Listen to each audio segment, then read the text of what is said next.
Hello and welcome to Ula Tea Leaf Readings. My name is Lenor, and tonight I'm going to be reading your tea leaves. This is a horoscope for Cancer. If Cancer is your solar, lunar, ascendant / rising sign, then this is a message for you. All right, let's get started. And so we have the Four of Discs, one of my favorite cards, maybe my favorite card. It might be my favorite card, Cancer. And that is one of power. Yes, of kind of really reforming your foundation. Everything is on the square. Things are balanced. You are feeling pretty fortified in your mundane life, right? In the physical world. And let's see, what do these tea leaves have to say? What are they going to tell us? So, if you have not subscribed yet, please think about doing that. You can hit that little bell. It'll let you know when the next readings are coming out. It is free to subscribe. And if you have, or if you'd like to hit the like button or leave a comment, please do. I'd love to hear from you. Okay, let's see.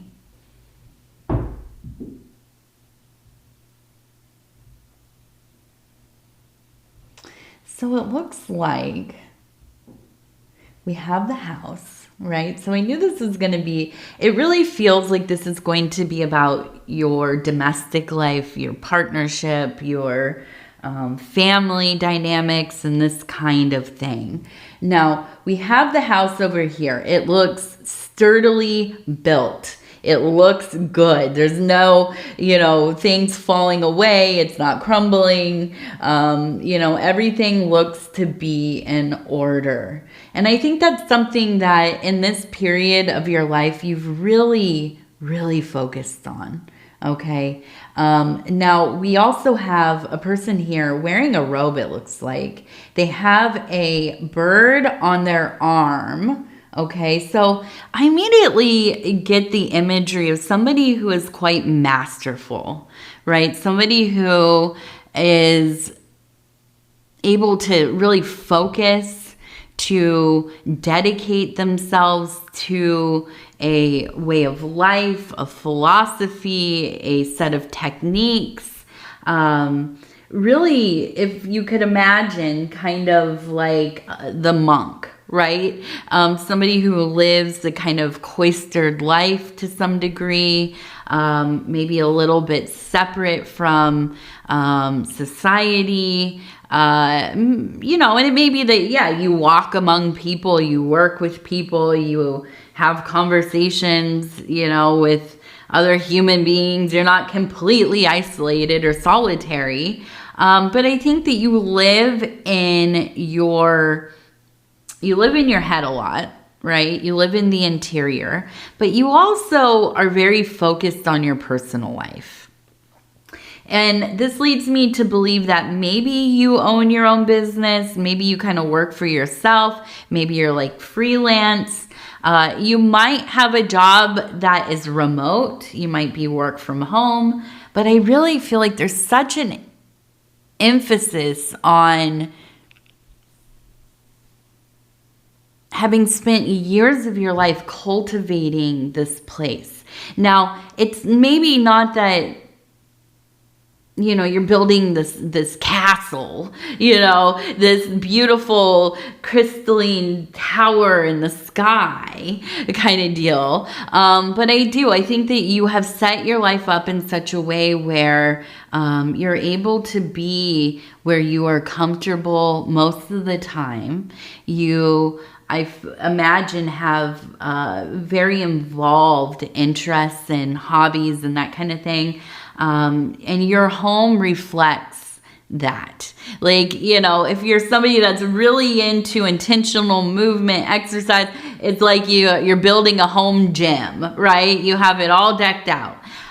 If you're somebody who, makes models, you have maybe a workshop where you can go and do that without, cluttering up the dining room table type of deal, and I feel like you've really created this space where you feel at home. You feel like you're in your own personal temple, right? And able to really kind of immerse yourself. Get lost in it.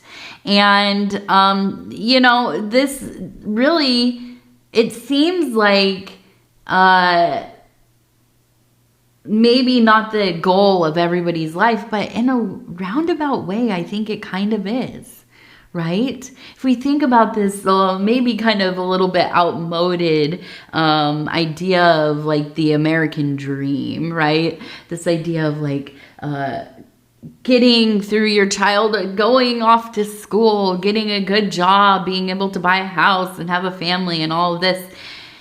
Ultimately, right, you hope that you can produce a space that is for you, that is for your family, a space that feels something like your own. Now, it doesn't have to be that we own something, right? Or, that we have some magnificent palace, but to have a space that feels like you can take off all of the masks and costumes, and the facade slips away, and you can just be whatever you are in that place. And that's how you ultimately are able to really kind of freely navigate your creativity, your passions, your desires. And I think through having your life set up in this way, yeah, you become masterful in the things that you apply yourself to. Whenever I think of like some high grade person in like a initiatory system, or maybe even just like a professor of something, somebody who is the foremost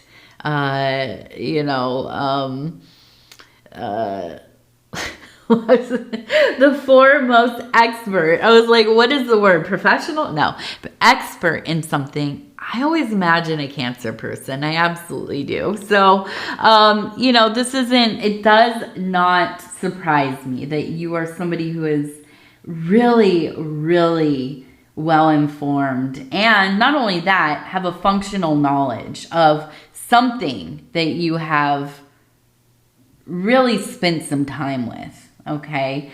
Now we also have the two people over here. Okay. One here, one here. Now this really speaks to me as kind of that alchemical union of the opposites, the chemical marriage, the wedding of the solar and the lunar, so that they may create and we have the star up here, right? So I do feel like this could be really the story of individuation, of processing and integration of archetypes within self. I also really do feel like there is a partner, a physical partner in your world. They are in their corporeal body, right? It's not necessarily like some, projection or apparition or, entity that you are communing with. No, this is a human being, another person, right? Now, this could be from the past, it could be for the now, it could be for something in the future that you are desiring, but I see you finding the soulmate, right? Now, maybe this is, and I do believe we have many soulmates in our life. It's not this one, monolithic relationship or person. It could be, right? I'm not saying it's not never that, right? Sometimes for some people, I guess it could be that. But I think often we have many soulmates. Most of us do. And it's not romantic, Rarely is it romantic, right? But in this situation, it does. It feels like it could be like a partnership, a spouse. And ultimately, you know, I think that you find in this connection, this is somebody that you build life with. You know, so often I think we go through like dating and having maybe, you know, really involved relationships with people, and those can be quite difficult and a lot to navigate. And you know, we kind of really retain our not singular, but our kind of personal goals and aspirations, and we feel like maybe, you know, we don't have a lot of assistance, or at least direct assistance in that. And then you come along and you maybe find somebody who you can really work with, really be in a partnership with. You build money together. You get your credit all built up together. You maybe like start a business or a side hustle, or, you know, whatever. You work in the same field together. You maybe work in the same company. And you know, everything becomes about kind of building this kingdom alongside one another. Somebody that has the same goals, the same vision as you.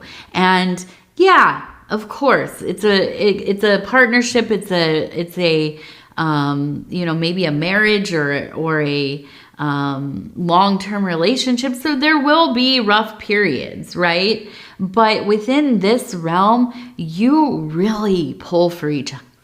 Oh, excuse me. You really pull for each other. I need a drink. You really pull for each other. You don't feel, it's not like a feeling of I'm being pushed into doing these things and I have to make sure we're, you know, they're okay with it and we'll figure it out, and, you know, whatever. It's this push and pull kind of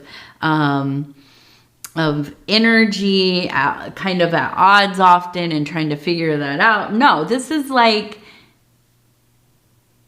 your person you can trust, right? If you're going to be absent for the day, they're going to make sure that you're covered, right? You don't even have to ask. They already know, right? They, you know, you read each other, you can feel each other. This is a bond that is, you know, within the Malkuthian, within the physical realm. This is a bond that reaches up into those deep emotional places within your labyrinth. This is a bond that is spiritual. This is lasting, and this is lifetimes. And I feel you being very active in this relationship here. I almost wonder, though, if it's one that you don't find until later in life. Like, I don't necessarily read this as being a person you met, you know, in preschool and you always were, you know, dating, and you got married when you were 18 and you know, now you're 70 and you've always just been together. It doesn't feel like that. I mean, it could be, right? But I don't think so. I think this is somebody, this might be your second marriage, your third marriage. This might be somebody you met when you were 50 years old, or, you know, whatever. You maybe had lost the desire to even meet somebody. And then, you know, as you're kind of on your path, focusing on your work, you're kind of put in each other's paths. And it ends up being the great relationship of your life. And I feel like it is so,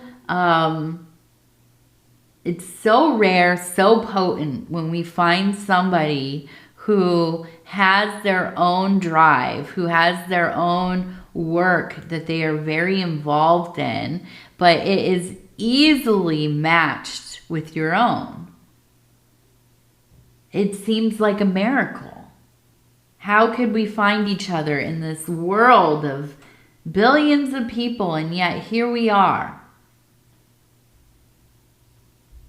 It's a wonder, it's a mystery, but it's one that I don't think that you question too much because it just is. It just is. Now we have the letters I, E, V. I, E, V, if that means anything to you. Okay, now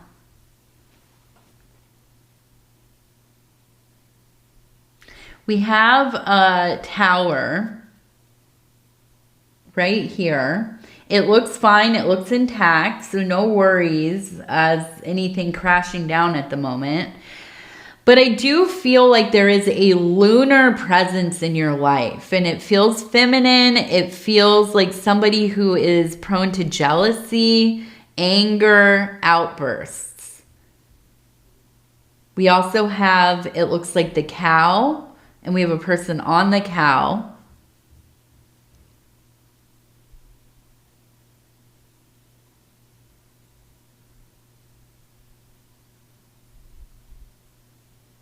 And I believe that this is a mother energy in your life who it feels like is very protective of you. It's like when you don't see something coming, this mother energy is there watching, right? Has never been wrong about your relationships. And I feel like this lingering lunar energy is maybe somebody from the past that I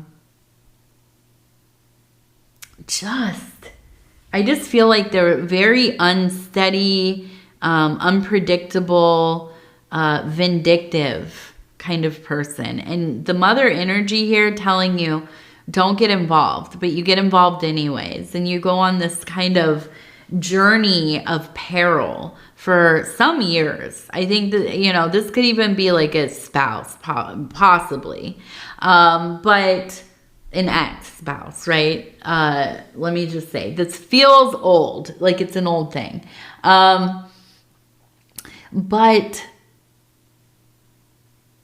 and I wonder if it's because you are so happy or you're on this road to happiness, feeling very locked in with somebody, realizing that not all relationships have to be complete disaster and constant, upheaval and problems and problems and problems. And so I see this person kind of, it's like their little spidey senses are going off. They're like, oh no, they're happy. Oh no, they have somebody else. Oh no, they're doing well. Oh no, what am I going to do about this? Right? But as soon as they become aware and they start to decide, I'm going to get a little erratic here. I'm going to try to throw a wrench in this thing. That mom energy really pops up.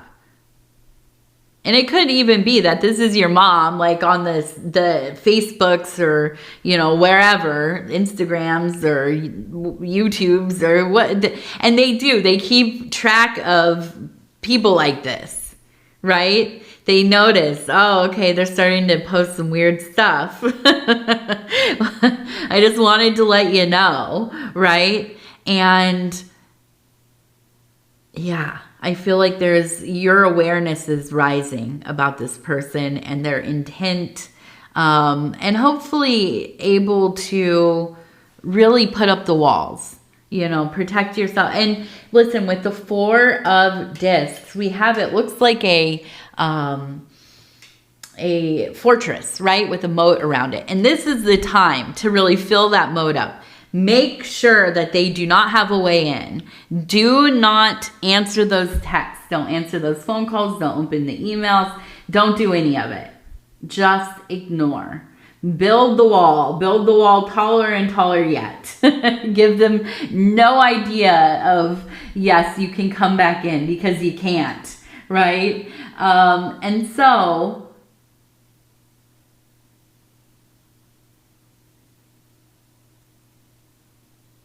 I see a person riding a horse with a flag. We have OXXO, there's love.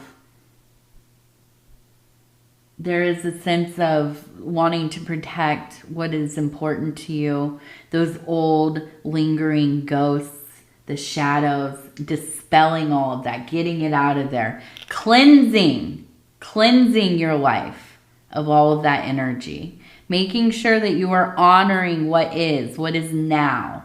And I think that you do that. I absolutely do. And up here we have the heart with the flame. There's an activation of love in your life that is so profound. It feels divine. It does. It reaches up into the cosmos, right? We have that sacred heart burning ever long.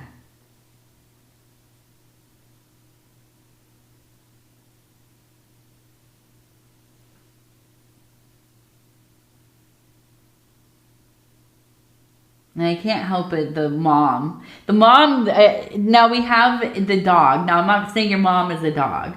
Oh, that's deep implications there. No, the dog symbolizes loyalty, okay? And so I'm looking at it and I'm like, yeah, that's a mom that really, really has your back.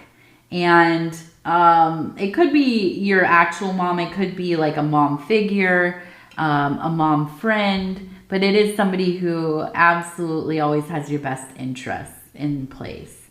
And I feel you really being watched over in that way. And there's a lot of, I think, this is a love that you've needed.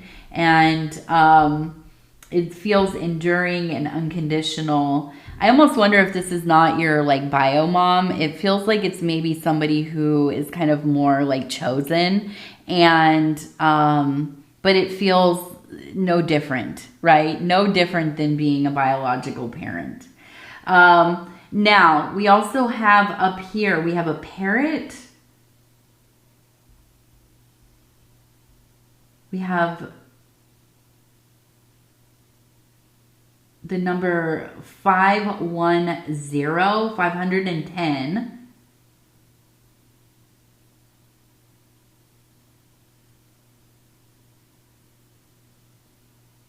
So we also have the alpha, the omega, the beginning and the end. This is that, I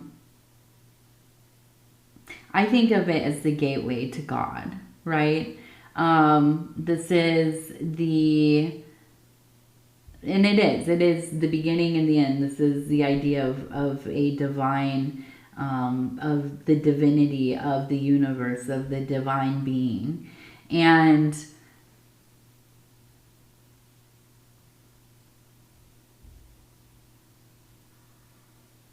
I do, with the parrot, I'm just thinking it's like this, it's almost like an echoing, like something being repeated over and over and over again.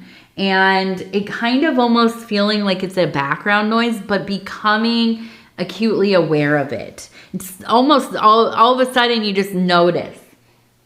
And I do feel like it is the universe communicating with you. And I think it's through repeating numbers or repeating words. Synchronicity, there's patterns that are emerging that are quite apparent.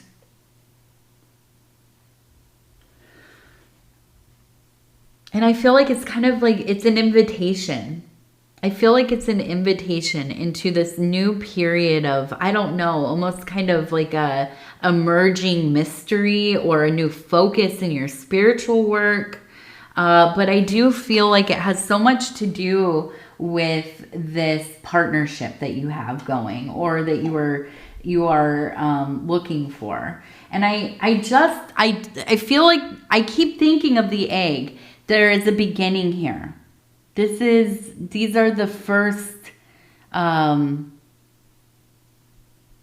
the opening rituals, right? Now you've had your own experience with the work.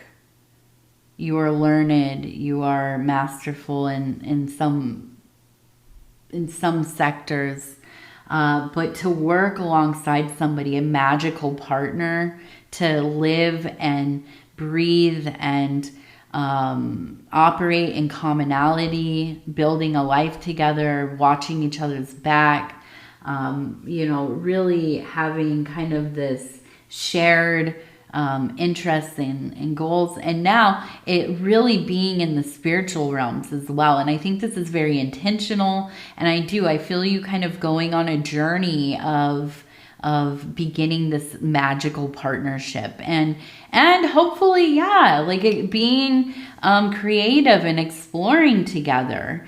And this feels like everything. It feels like absolutely everything for you. It's like the thing that you didn't know that you needed or wanted, and now it's here and it's happening, and nothing else matters in this moment. All right, let's do our self-care affirmation cards. I'm going to go ahead and flip through. I'm going to stop where it feels right. Okay, oops. I'm going to just throw everything around. It says intuitive awakening. I trust my intuition. Meditation and solitude help me connect to my instinctive center. As I focus inward, I can feel my intuition awaken. I pay attention to the wisdom of my spirit. I pay attention to the wisdom of my spirit. All right, Cancer, I'm going to go ahead and tell you I love you, because I do. And I thank you so much for spending this time with me. It is always such an honor to be able to bring these messages to you. And if you would be so kind as to like the video, it really does help the channel so much. And if you have not subscribed yet, please think about doing that. You can hit that little bell. It'll let you know when the next readings are coming out. It is free to subscribe. And if you'd like to leave a comment, please do. I read them all. They mean the world to me, and I'd love to hear from you. All right, Cancer, I love you, I love you, I love you. We will talk again in a few days. Good night.